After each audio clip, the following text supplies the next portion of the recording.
Okay, so who am I? My name is Marisol. I started with public speaking about a year ago. I have been working with the Microsoft Data Platform for around 8 years by now. I come from controlling and finance background, from doing a lot of stuff with Excel and then trying to automate. And then I started with on-prem, with classical MDX and stuff like that. I think it's not that common nowadays. And in the last 5 years, I have been mainly working with the Azure Cloud. And in the last 1.5 years or so, basically mostly with Fabric, because I mainly work with Dynamics 365 data and also Business Central. I'm a freelancer. Here are my contacts for my LinkedIn and my GitHub account if you want to download the slides or also get codes and stuff like that. This is all to be shared. I am passionate about anything that has to do with data architecture, data engineering, and DevOps. That's what I like. I am not a front-end person. I prefer to to leave somebody else who is an expert in like reporting to do all the fancy stuff. Yeah. Okay, so let's start, because this is like a broad topic, even though I'm only concentrated on lakehouses and warehouses. But in the next, I guess, 50 minutes or so, we will be looking at those topics here, those different types of access control, the workspace level access, the item level access, object level access, and one lake airbag. And then I want to share with you some takeaways or how I try to proceed when designing access control.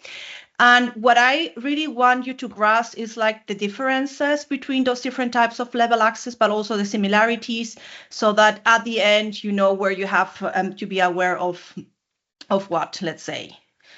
Okay, so this is how the Fabric hierarchy looks like. On the top level, we have the tenant, followed by the capacity. Then we have the workspace level, where we have the workspaces. Then we have the item levels, where we have the items, such as the data warehouse and the lakehouse or semantic models.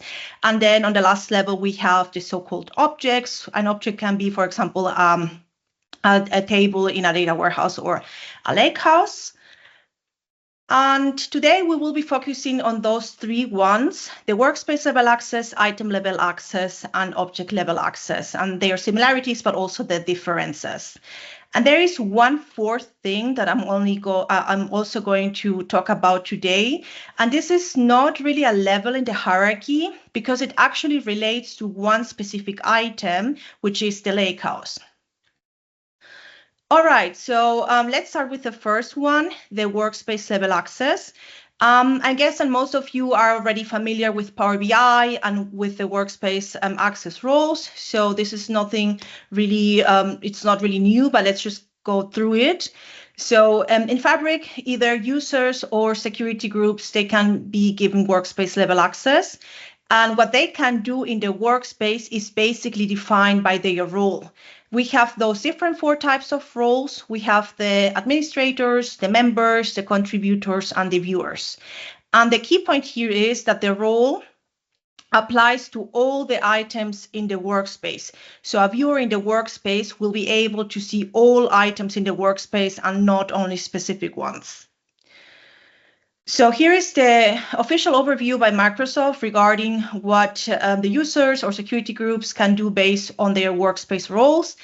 But we can just sum up and say that, I mean, from the picture that we see, the admin role has the highest level of control. So it has full access to all the workspace capabilities.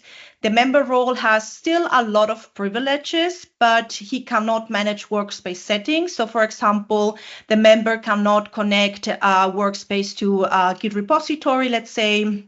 However, he still can add users, other members, and he can add other members, contributors, and viewers, and do any type of data-related task. The next role, the contributor, has fewer permissions compared to the member role. He cannot add or remove users, nor share items, but he still can perform data-related tasks. And the last role is the viewer, which has the lowest level of permission from, like, we can deduce from the naming. And actually, the role of this user is to only read the data. And one takeaway here is to please always apply the principle of least privilege, which means that you should always apply the role for the person in order for this person to do his job. So if it's totally enough for somebody to be assigned a contributor role, then do not make him a member, do not make him an administrator. That can end disastrous.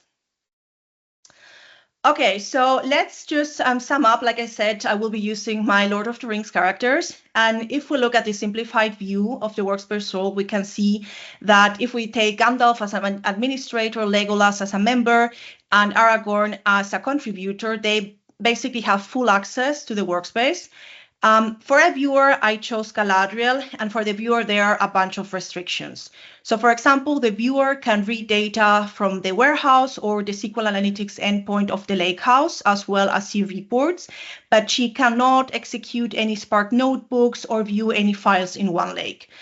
What's OneLake? I hope all of you know that OneLake is the start of Fabric, and there is always only one lake per tenant. That's why it's called OneLake. And in OneLake, everything is stored as a folder. So for example, a workspace is a folder, a lakehouse within the workspace is a folder, and so on. Okay, so let's have a look at an example regarding the viewer. So if I have a workspace here called dev storage, and here I have a warehouse called dev warehouse, and I have a lakehouse called dev lakehouse. And lakehouses, they always have, I call it like two types of view, the lakehouse view and the SQL view, which is like the SQL Analytics endpoint of the lakehouse. So here I have assigned my viewer, my user Galadriel, the viewer role. And if she now, for example, tries to connect to the warehouse, she can read the table. So here I have two tables, Middle-earth characters and Middle-earth places. So it's no problem. She can read all the data, but the restriction is that she cannot perform any DDL statements such as create, drop, truncate, nor any DML statements such as an insert, an update, or delete. And the same applies for the SQL Analytics endpoint of the lakehouse, because remember, she's a viewer. Her only task is to actually only view the data. Okay, so this is the view that you would get as a viewer. For example, here Galadriel is trying to connect now to the lakehouse view, and she cannot see anything. So you see that it's marked in red. She cannot see the tables, and she can also not see any of the underlying files. But there is something that you can do, because if you wanted to control the access to items in the warehouse in a more fine granular level, there is a possibility to do so, because as a viewer, she would be able to see all the data in the warehouse. But a higher level role, such as an administrator, a member, or a contributor, can perform a deny select on a specific table to my viewer, to Galadriel in this case. So what happens then is that she cannot see the table anymore. At least not that specific table. But on the other side, a higher level role can only grant I would say, I'm going to put it in this way, like more power to the viewer by granting an insert, an update, or delete on this example table, Middle-earth places, to my viewer Galadriel. So this basically means that my viewer, if she gets those permissions granted, she could do more things like an administrator, member, or contributor, because normally as a viewer, she wouldn't be able to do so, but now we granted her more power. So this is something that you should also be aware of. And now let me show you an example. I took recordings, to be honest, because otherwise it's so disrupting to be changing between a PowerPoint and the Fabric UI. So here I am logged in as Galadriel. You can see it here. And we are connected to a workspace called Dev Storage, where I have a warehouse and a lakehouse. And we are going to have a look at the warehouse. And here we have two tables, the ones Middle-earth characters and Middle-earth places. So, and Galadriel as a viewer can see the data there. But now Galadriel realizes that in this table, Middle-earth characters, one character is missing, which is Eowyn. And now what she tries to do is to insert that character into the table. And we all know as a viewer, she's not able to do so because she has no permission to do so. So the insert is not permitted. So this is just the basic permission as a reader. Let's say the viewer is kind of a reader. But now Gandalf, as an administrator, he can grant her more power. So let me show you. So the roles, Gandalf is an administrator and Galadriel is a viewer. And now Gandalf can grant her more power. So if here I run this query here, grant insert update delete on this table Middle-earth characters to Galadriel. What happens then is if I jump then back as Galadriel and I run this query again, she's now able to insert the record. So we see that one record has been affected. So if I now go back to the table Middle-earth characters and do a refresh, then we should see that the record has been inserted, Eowyn age 24. And yeah, this is how you can, let's say, promote a viewer to have more access for specific items. So let's continue. Okay, so and now here is where, to be honest, for me, it got really interesting because I was trying out different stuff.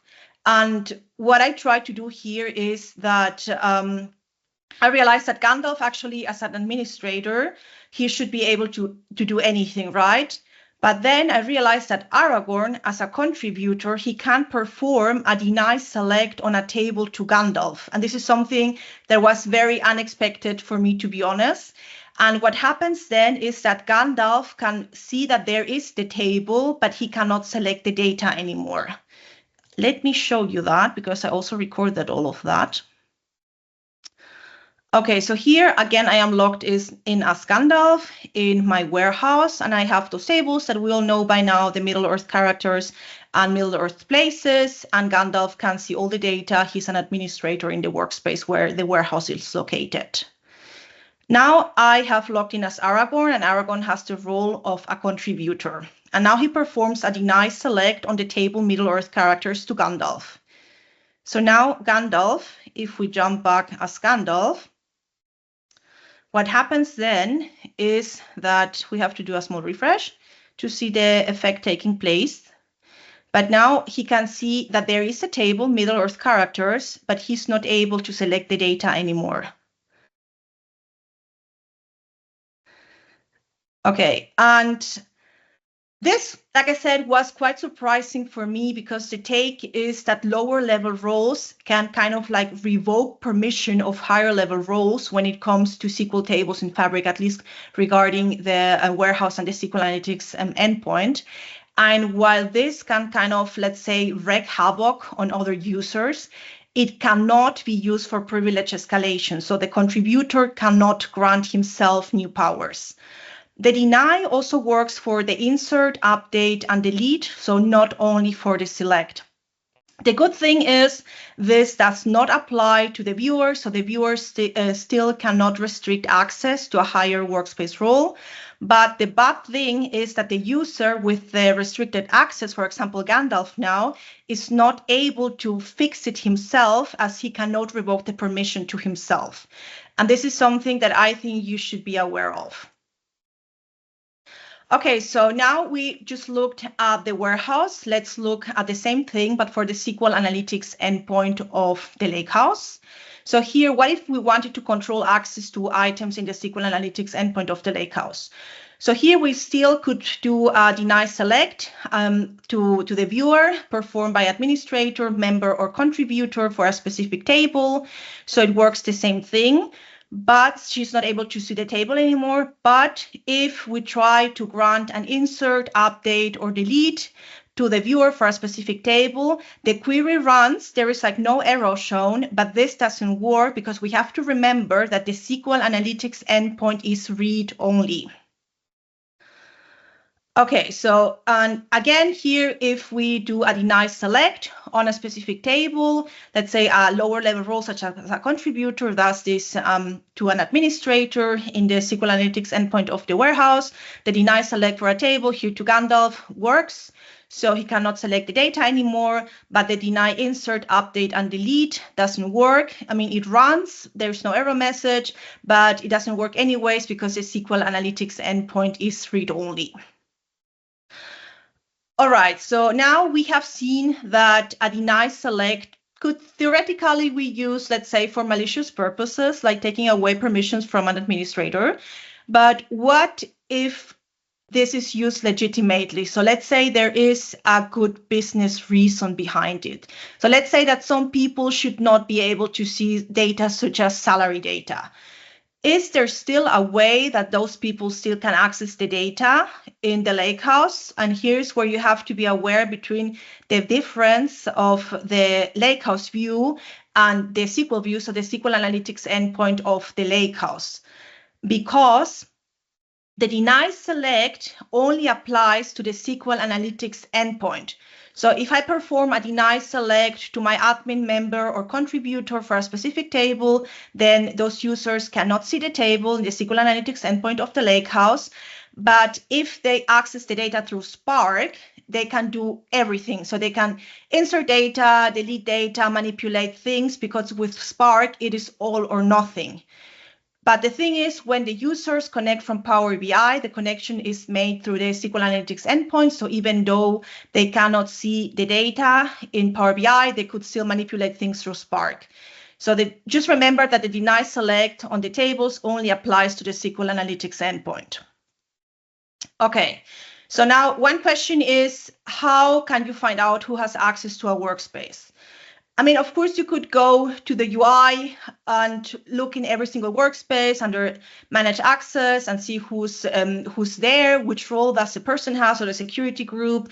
But this is just tedious and manual work. Those are things that I always avoid. So that's why my recommendation for you would be to use the Fabric API because there is an endpoint for workspace access details. Here you have to provide the workspace ID, and then you get, as you see here, an overview of like the users and their corresponding roles. And what I do is that I have expanded this for my customers so that I iterate through all the workspaces, I get all the workspace IDs, and then I have a full overview of all the workspaces, their users, and corresponding roles at once. And this is just very simple to create, to be honest. Okay, so now, what if you wanted to verify to find out if a user or security group has been denied a permission or granted a permission for a specific table?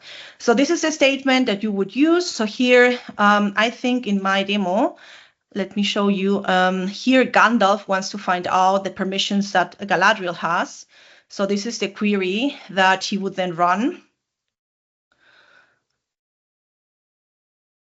So, and here we can see that for Galadriel, she has a grant for a delete, an insert, and an update for the object Middle-earth characters, which is a table. And this is, I think this is quite useful to find out things. All right. So now let's talk about the next one, because like I said, it's a bunch of information. So we just know that with workspace level access, a user has access to all items in the workspace. But what if I want a user to only have access to a specific item, or let's say only a subset of items? For example, only a warehouse and not all the items in the workspace where the warehouse is located. For that, item level access is the means to achieve that. But of course, there are a few things that you have to be aware of. I'm just going to summarize them. In order to provide access to a specific item, you first have to share it. And the person sharing it has to be either an administrator, a member, or a contributor. Since the recipient, I'm going to call the recipient the shared recipient, he has no access to the workspace where the item is located. In order for him or her to access the item, he has to do this through the OneLake catalog. However, not all items can be shared, but to be honest, it's rather the other way, that more items can be shared than the ones that can't. And another important thing is that when sharing items, the permissions that you can apply in addition depend basically on the item and can have a different impact. But I will show you all of that. All right, so in this example here, my admin Gandalf shares an item with Frodo. He's the shared recipient. And when sharing an item, as I said, there are a few options, those one here. So at first, I don't select any options. So the options are read data, read all, build. Those are the options for the warehouse. But if I was sharing another item, then this would look a bit different. So at first, I choose not to select any further permissions. So when you do not select any further permissions, what you do is that the recipient by default receives the read permission. So what Frodo can do now is that he can connect to the data warehouse, but he cannot query any table. So he sees there is some tables, but he cannot see any of the data. So this is basically the equivalent of a connect permission in SQL Server. So in order for Frodo to access the data, then Gandalf would need to assign him a permission with a T-SQL grant statement, for example. Okay, but now we saw that there are further permissions. So let's see what is the effect if I select this read all data using SQL, in short, read data. If this permission is selected, the shared recipient can read all objects within the warehouse, which is an equivalent to the DB data reader in SQL Server. So let's go for the next option. The next option is read all, and here the shared recipient can access the underlying files in one lake and can also consume them using Spark. So Frodo could access the data, for example, also through a notebook. And the takeaway here is that this read data and read all, so this type of consumption, only relates to reading the data. So if, for example, Frodo tried to manipulate the data to add a new column and write something back to one leg, this turns into an error. And this is what I want to show you next. But before I show you the example, the last permission that we have is the build permission. And this basically gives you the permission to build a report on top of the default semantic model. This box is checked by default, but you can always uncheck them. And now let's go to my demo. Okay, so here again, I am logged in as Gandalf because he's the administrator. He can do basically anything. And by selecting that button, he can share the warehouse with a user. So here I can provide the user, email address, or the security group. And those are the permissions that I can also assign. So if I already had assigned a permission and I want to check the permission or change it, I go to manage permissions. And here we have the overview of all the permissions for this specific item, dev warehouse. And we can see that there we have a bunch of people who have some workspace role, but Frodo, as we can see, he has no workspace role. We can the permission read has been assigned to him because we share the item with him, but he cannot do anything with the data. He cannot read it. So what we can do here in this UI is to add further permissions, so that read data and read all. So now I am here acting as Frodo, and in order to access the item, he has to go to this One Lake Catalog Hub and then open the item. And this is what he sees. And since we added further permissions like the read data and read all, now he should be able to see the data in the tables through the warehouse. This is due to the read data permission, but since I also assigned him the read all permission, which gives him the permission to read data through Spark, if I now open a notebook that I have already prepared as Frodo and try to connect to one of the tables in the warehouse, and do things, this also works. So here, Frodo was just trying to connect to the file path of the table, Middle-earth characters, and load the data, and just show it just like a really basic example here to read the data. And I think I had forgotten to connect on time, so that it took a bit for the session to start.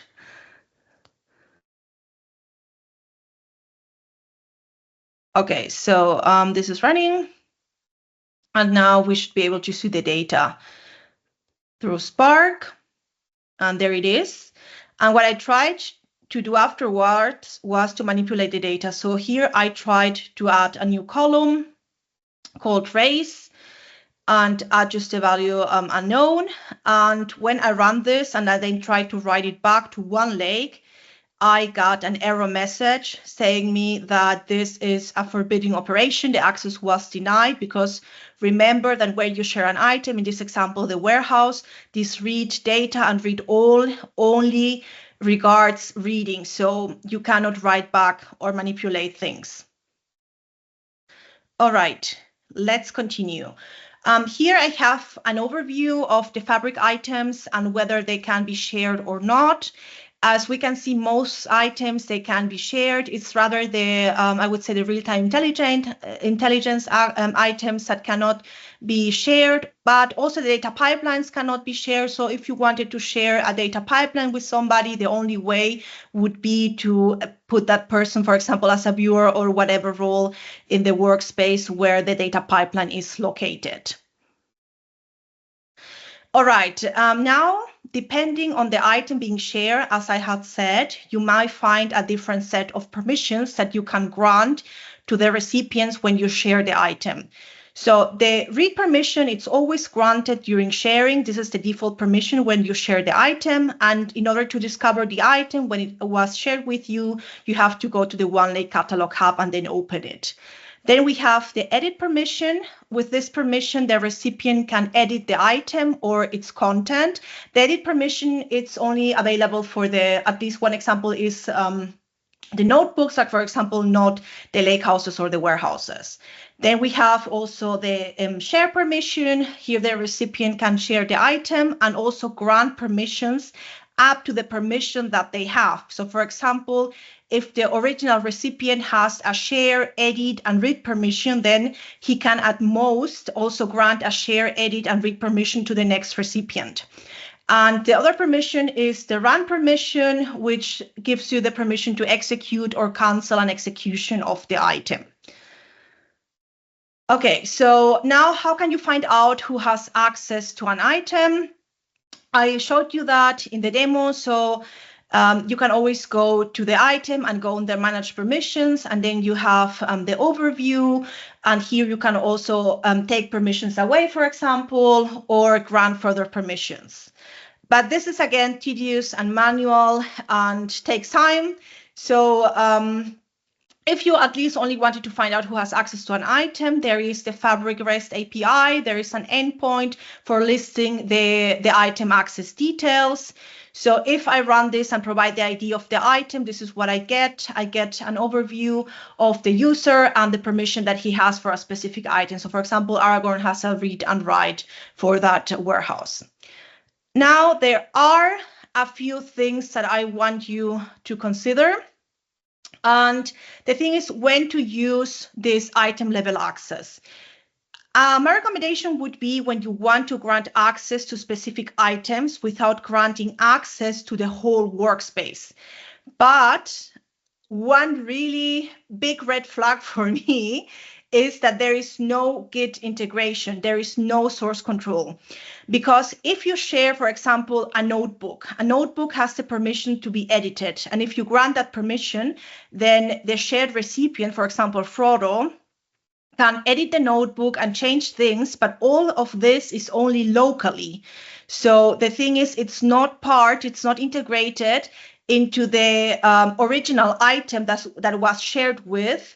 And this is something that really bugs me, to be honest, because why wouldn't you want to use source control?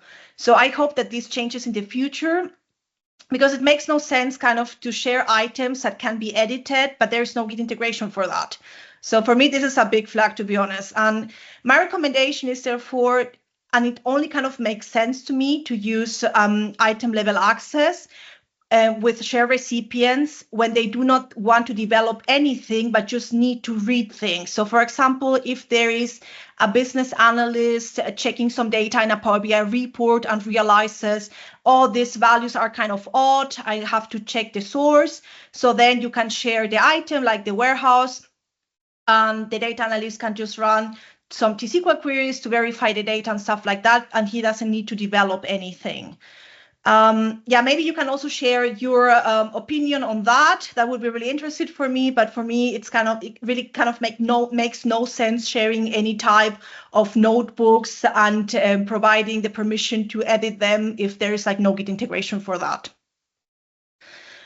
All right, so now time is running, so let's move on to the next one. The next one is object level access. This is also known as engine level access or engine level permission. And first things first is this is only possible in the warehouse or the SQL Analytics endpoint of the Lakehouse. And there are two different options of how to apply this. The first one is to share an item, as we just saw before, without selecting any additional permissions.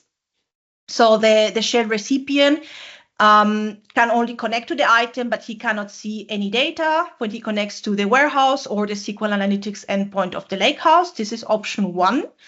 And then the second option is to assign the user the viewer role to the workspace.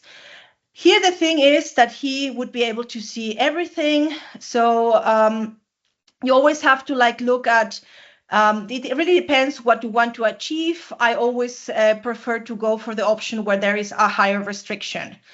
Okay, so in my example, I decided to share this time I took the Lakehouse as an example, and here I shared the Lakehouse with Gimli as a shared recipient.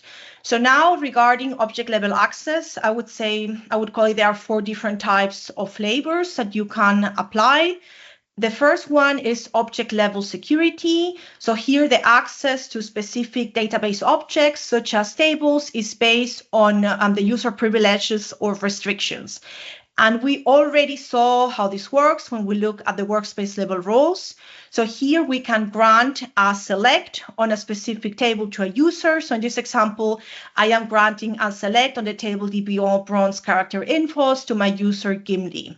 So then he can see the table after I have shared the item, the Lakehouse, with Gimli without selecting any further permissions. Okay, so this is the query that I showed you before to verify the permissions that a user would have for a specific table, if you wanted to check the permission that someone has for an object. The next flavor is column level security. So this works actually similar to object level security, but the difference is that the user is granted access to certain tables, to certain columns within a table. So if I run this query, grant select on DBO bronze character info, and then I provide the character name and gender as an input, then this means that I am only granting the select to my user Gimli for those 2 columns, character name and gender of the table DBO bronze character info, and not to all the tables, all the columns in the table. Okay, so now I also have an example for this one here. So again, Gandalf is here the administrator, and we have shared this Lakehouse with Gimli. So if we go to manage permissions, we can see that. So for now, he only has the read permissions, which basically only allows him to connect to the Lakehouse, but he cannot see any of the data. So here we are logged in as Gimli. And we are here at the SQL Analytics endpoint of the Lakehouse. And there are 3 tables, but he cannot access any of the data there.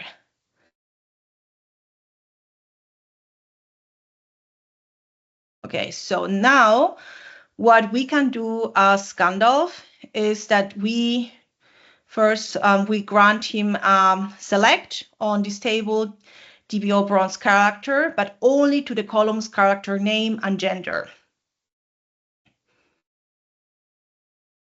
So we run the query, and then we have to refresh to see the effect. Sometimes the effect can take, to be honest, it takes most of the time a few seconds, but it has happened to me that it took 2 hours. And so now Gimli is able to see this table here, but there is a big but. You still get this restriction, because the thing is, Gimli only has access to 2 specific columns in the table, not the whole table. And so he still cannot see the data because he has to select only the specific tables in the query. And in order to find out the permissions that you as a user has for a specific table, there is a query that you can run. This is coming now.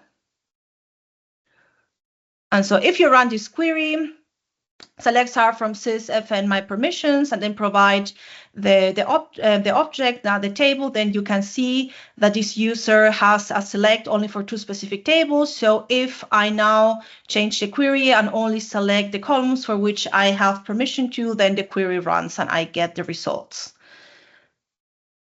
All right. So let's continue. So this is just the query that I showed you to find out, to check the permissions, to check your own permissions for a specific object. This makes things easier. In my example, there were only 4 columns, but if there are like 50 columns and you keep getting an error that tells you you're not allowed to select this, this, and this, it's actually easier if you find out first for which columns you have the select permission. Okay, so the next flavor, the third flavor of object level access is row level security. I'm sure that you're familiar with row level security in Power BI. So row level security is a feature that limits access to specific rows in a table based on a certain condition. But the difference between the row level security applied in Power BI and the row level security applied here is that here we are applying the row level security at the source level, at the data source level. So either the SQL Analytics endpoint of the lakehouse or the warehouse.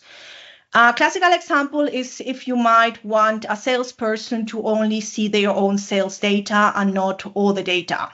So in order to set up row level security, what you need to do is first you have to create a schema to organize the security related objects. So here I have create schema security. Then we have to define a table valued function that specifies the rules for restricting access.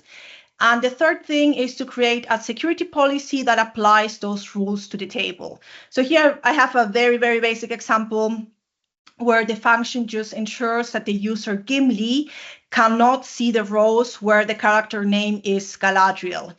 The security policy applies this rule to the bronze character info table, so Gimli will not be able to access that specific record in that table. Okay, so to verify that row level security is active, you can use this query here. And if the policy is active, it will show is enabled as 1. If it's missing or it's turned off, then it will show 0. All right, so now let's go to the last flavor, which is dynamic data masking. And for dynamic data masking, there are already a bunch of default options that you can use, but you can also always create your custom function. And the idea here is to mask sensitive data.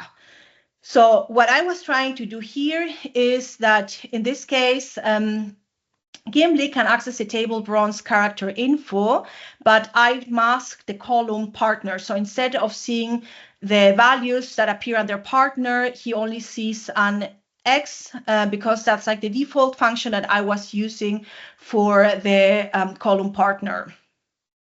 And I think I have an example for that. Yes, I do. Okay, so let's see. So here I am logged in as Gandalf, and I am granting a select on this table bronze character info to Gimli because I had shared the lakehouse with him. Then I'm doing an alter table and I am masking the column partner with the function default. So now if I logged in as Gimli,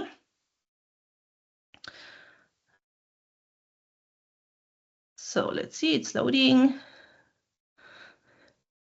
And then I connect here to the table, bronze character info, and select the data. You can see that now the values under partner are masked. It's shown as an X and there is a null for where there are no values anyways. And that's basically how it works. I think it's really quite useful, especially regarding things such as more sensitive data, such as credit card numbers, gender maybe, salary, stuff like that. All right. So this is how you would verify if row level security is active. So you can use this function here. If the policy is active, it will show is enabled of 1. If it's missing or turned off, it's just shown as 0. I'm going to upload also all of the scripts in my GitHub repository, so you can also download them from there. All right, so let's go now to the last topic for the session, which is RBAC regarding OneLake. RBAC stands for Role-Based Access Control, and RBAC can be applied to individual user or specific groups. However, RBAC for now can only be applied to Lakehouse items only. So this means with Lakehouse items, I mean the Lakehouse UX, notebooks, and OneLake APIs. And very, very important is that RBAC only applies to viewers of a workspace or shared recipients without any further permissions. So this means that when you share the item with somebody, make sure that no further boxes are checked. So at first, the shared recipient cannot see anything, because by default he has then the reader role, with which he cannot see nothing. All right.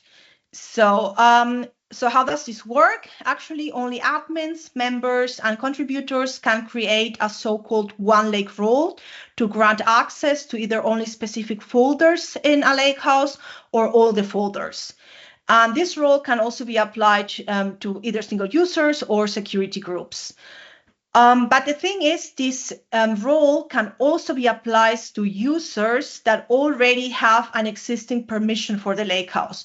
So for example, if there are users that have a read-all permission, because we share the item with the user and did select more permissions, then what happens then is that instead of reading all the files through Spark that were granted through the permissions read all, then they can only read the files based on the RBAC roles. And I think this is going to be a bit more clear after a few slides. So in this example here, Gandalf, as an administrator, he created a new role called Battles Reader, with which he selected only he created the role Battles Reader. And with this role, only the table, if there's a table like Lord of the Ring Battles, can be selected, and for the user that gets the role assigned, and he can also access the underlying files. And so the thing is now with RBAC assigned to Gollum, now he can see the table and access the files in the Lakehouse view of the Lakehouse, which as a viewer without RBAC, he would not be able to do so. And here, what's important to remember is, since the workspace administrators, members, and contributor roles, they automatically grant write permissions to OneLake, this overrides any OneLake RBAC read permissions. That's why I said that at the beginning, that OneLake RBAC only applies to either viewers or shared recipients. So now let's go to my example here. So here I am logged in as Gollum, and Gollum is a viewer in this workspace, and so he cannot see any of the data through the UI. So here I change to Gandalf, and Gandalf now has to go to this Manage OneLake Data Access in the Lakehouse. He creates a new role called Battles Reader, and I select this specific folder because this role is only tied to one specific folder. I don't want to be able to select further folders. So then, as Gandalf, I have to assign the role to somebody. I choose Gollum here, and I add Gollum as member of this role. This can also take from like a few seconds to also 2 hours. Okay, so this was fast here. And if I now go back as Gollum and look at my permissions at the beginning, we saw that he couldn't see anything through the Lakehouse UI, but now he's able to see the table Bronze Lord of the Rings Battles. He can see the data, and he could also access the data through a notebook, for example, or a OneLake API. And this is basically how it works. And so the thing is, what is exactly the difference between assigning the RBAC to a viewer and assigning the RBAC to a shared recipient? So in the first option, the viewer has access to all items in the workspace and is granted access to specific folders in the Lakehouse. And in the second option, the shared recipient has no access to the workspace and is given access to specific folders in the Lakehouse.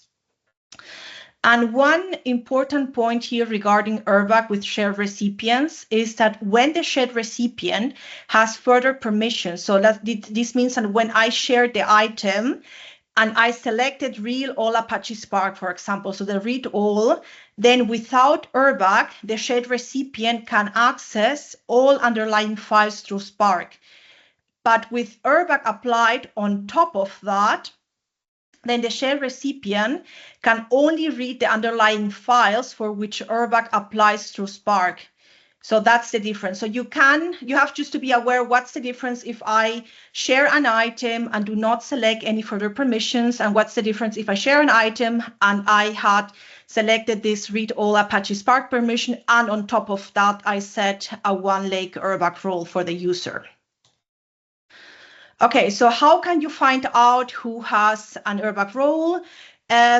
Unfortunately for me, for now, it's not possible to automate this. Through the only possibility is to use the UI, like I showed you before. You just have to go to the lakehouse and look for the URBAC roles and see who has been assigned this role. Currently, the API, it's only useful for updating the role, but you cannot get an overview of the roles and the people that have been assigned to this role, or the security groups. All right, so this has been a bunch of information, and this only concerns the lakehouse and the warehouse.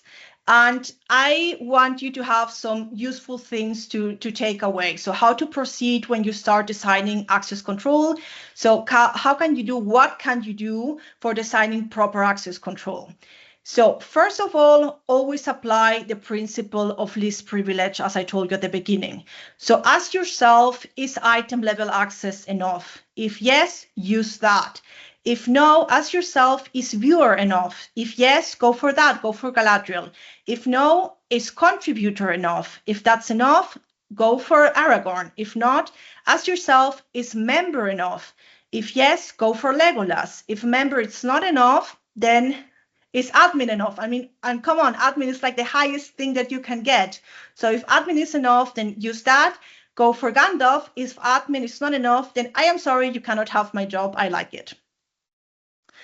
Okay, so further recommendations from my side is to always minimize effort, because why put some more work if you can do with less? So that's why my recommendation is use security groups, and use them primarily, because with security groups, all members have the same permissions, and you can change, if you need to change something, then you can change the permissions for all at once. So do security groups everywhere. Do use security groups for projects, for workspaces, whatever else. At least when it's likely to have more than 3 people, then that are going to be assigned to it. That's my recommendation. And last but not least, one thing that I want you to remember is that a role is not always what it seems, because as we saw at the beginning, a viewer should only be able to view things. But higher level roles, such as an administrator, a member, or contributor, can grant the viewer more power. So the viewer was able to insert data in a table, for example. And it also works the other way around. Contributor can also deny permissions to an administrator. So I think you should be aware of this when designing access control. I hope that this was helpful for you in the future to avoid people having access to data where they shouldn't. That was from my side. Thank you for your attention. And if you have any questions, I believe that we still have some time for that. Okay, there is a question, could I deny select on a warehouse schema rather than a specific object? Yes, you can also do that. I try all of that. The other question is, what if it already has Git integration, Git is lost, or the reader just can't do it, but a higher permission user can? Yeah, I tried that with sharing the item. And the thing is that all the changes that the shared recipient does with, let's say, a notebook that was shared with him, they are just not part of the Git integration. So actually, the user who shared the item would have to go and do the changes himself or somebody else who is part of the workspace where the shared items, such as the notebook, is located that was shared. So that's why for me it's kind of tedious, to be honest. I mean, it makes sense to share the notebook maybe and just read the content, but not to edit anything if you really need the changes to be part of Git. Okay, so there are no further questions, but if some questions arise when you're designing access control, then you can get back to me anytime. And as I said, the slides are also available in my GitHub account. Yeah, thanks. Thanks for being here. Thanks for listening.